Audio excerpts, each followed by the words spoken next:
Hi. Good morning. అందరూ ఎలా ఉన్నారు?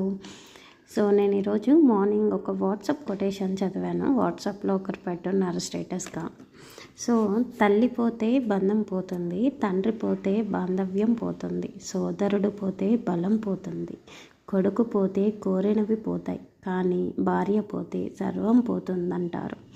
భార్య ఉన్నప్పుడే విలువ తెలుసుకొని ప్రేమగా చూసుకోండి. అన్ని బంధాల మధ్యలోనే ఆగిపోతాయి, కానీ జీవితాంతం నీతో పాటు వచ్చేది నీ భార్య మాత్రమే. బాగుంది కదా. కానీ ఇది నిజమైతే ఇంకా బాగుంటుంది. భార్య పోతే ఏముంది, కొత్త వైఫ్ వస్తుంది. సో రీసెంట్గా నేను మా ఫ్రెండ్ ఆల్మోస్ట్ తనకి మ్యారేజ్ అయ్యి ఒక 15 ఇయర్స్ బాబు ఉన్నాడు. వాళ్ళ మదరు చనిపోయారు.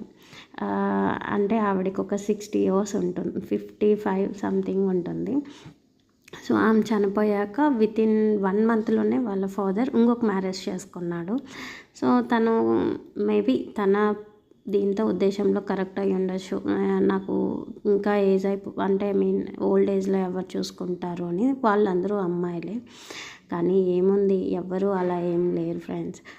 సో భార్య పోతే మళ్ళీ పెళ్లి చేసుకుంటున్నారు చాలామంది. అమ్మాయిలు సంగతి నాకు తెలీదు, అబ్బాయిలు అయితే ఖచ్చితంగా చేసుకుంటున్నారు, అమ్మాయిలు కూడా చేసుకుంటుండొచ్చు మేబీ. మీ ఉద్దేశం ఏంటో కామెంట్లలో తెలపండి. Thank you. Bye bye.